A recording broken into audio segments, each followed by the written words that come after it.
1983 में एक मूवी आई थी अंधा कानून, जिसमें कानून की व्यवस्था में जो कमियां हैं उस पर बात की गई थी। उसके बाद 10 साल बाद एक मूवी आई थी जिसका नाम था दामिनी, जिसमें सनी देओल जो है वकील के किरदार में होते हैं और कहते हैं तारीख पर तारीख मिलती रहती है, जज साहब नहीं मिलता है तो इंसाफ। फिर आई जॉली एलएलबी 2। बॉलीवुड ने अपने स्टाइल में जो है आवाज उठाने की लगातार कोशिश की है। आप देख रहे हैं आरजे कार्तिक एक्स्ट्रास, बात करते हैं न्याय की देवी की प्रतिमा में किए गए इंपॉर्टेंट चेंजेस के बारे में।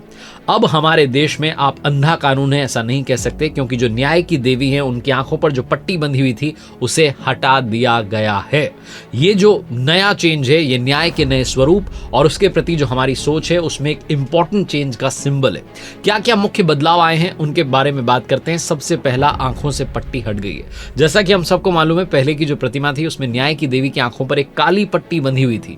ये पट्टी न्याय की अंधता को दर्शाती थी, यानी कि ये कहना चाहती थी कि न्याय सभी के लिए समान है। इसका अर्थ ये था कि अदालतें बिना किसी भेदभाव के निर्णय करती हैं। लेकिन अब नई जो मूर्ति है उसमें आंखें खुल गई है। ये बदलाव इस बात को दर्शाता है कि न्याय अब अंधा नहीं है, ये समाज की जो वास्तविकताएं हैं उसके प्रति जागरूक है। और ये संकेत है कि अदालतें अब सिर्फ कानून की नजर से नहीं देखती, बल्कि समाज के वास्तविक मुद्दों और जरूरतों को भी ध्यान में रखती हैं। ये जो नई मूर्ति है ये सुप्रीम कोर्ट में जो जजेस की लाइब्रेरी है उसमें रखवाई गई है। दूसरा जो इंपॉर्टेंट चेंज आया है वो आया है तलवार की जगह अब जो न्याय की देवी है, जो लेडी ऑफ जस्टिस है, उनके हाथ में संविधान की किताब आ गई है। पहले की जो मूर्ति थी उसमें न्याय की देवी एक हाथ में तलवार थामे हुई थी, जो अधिकार और दंड का प्रतीक था। तलवार का मतलब यह था कि न्याय को बल प्रयोग के द्वारा जो है लागू किया जाता है। लेकिन नई मूर्ति में तलवार की जगह भारत के संविधान की एक प्रति रखी गई है। यह बदलाव न केवल इस बात को बताता है कि न्याय अब केवल अधिकार का प्रतीक नहीं है,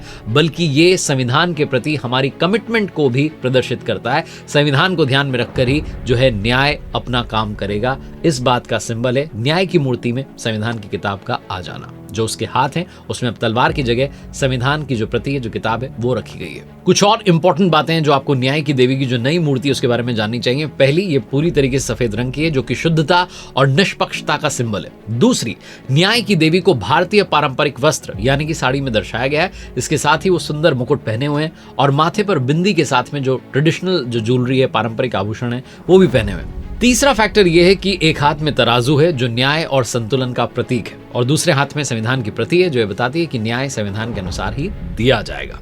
अब आगे बढ़ते हैं, बात करते हैं हिस्टोरिकल रेफरेंस की। न्याय की देवी का जो रूप है ये रोमन पौराणिक कथा जो है उसमें न्याय की देवी जस्टिशिया से जो है इंस्पायर्ड है।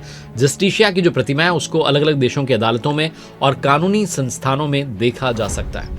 हमारे देश में पहले की जो मूर्ति थी उसमें न्याय के प्रति एक औपनिवेशिक जो दृष्टिकोण था उसको बताया गया था, लेकिन अब जो नया रूप है ये उस पर्सपेक्टिव से आगे बढ़ने का सिंबल है।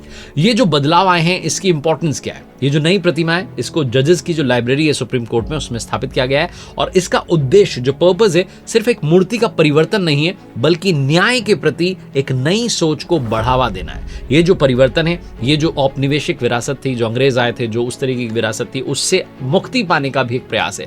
खास करके जिस तरीके से हाल में भारतीय न्याय संहिता लागू की गई है, जिसने ब्रिटिश काल के भारतीय दंड संहिता को प्रतिस्थापित कर दिया, चेंज कर दिया। जो हमारे देश के सुप्रीम कोर्ट के जो चीफ जस्टिस हैं डीवाई चंद्रचूड़ साहब, वो कहते हैं कि न्याय को केवल अधिकार का प्रतीक नहीं होना चाहिए। वो मानते हैं कि कानून अंधा नहीं होता है, ये सभी व्यक्तियों को समान रूप से देखता है। इसीलिए वो पट्टी जो है हटाई गई है। इसीलिए उन्होंने सुझाव दिया कि मूर्ति के एक हाथ में संविधान की प्रति होनी चाहिए, ताकि ये मैसेज पहुंचे कि हमारे निर्णय जो है संविधान के अनुसार होने चाहिए। इसी तरीके से सुप्रीम कोर्ट में जो न्याय की देवी की प्रतिमा का ये चेंज है, ये इंडिया में जस्टिस को फिर से डिफाइन करने की दिशा में एक इंपॉर्टेंट स्टेप है। ये सिर्फ एक सिंबॉलिक चेंज नहीं है, बल्कि एक ऐसा बदलाव है जो न्याय को संवैधानिक सिद्धांतों में निहित करता है। यह हमें याद दिलाता है कि जो जस्टिस है वो न सिर्फ दंड का प्रतीक है, बल्कि समाज के प्रति जो हमारी रिस्पॉन्सिबिलिटीज हैं उसका भी सिंबल है। तो आपको ये जो नया चेंज है कैसा लगा, कमेंट बॉक्स में अवश्य बताइएगा। ट्रेंडिंग टॉपिक्स के लिए देखते रहिए मेरे साथ आरजे कार्तिक एक्स्ट्रास।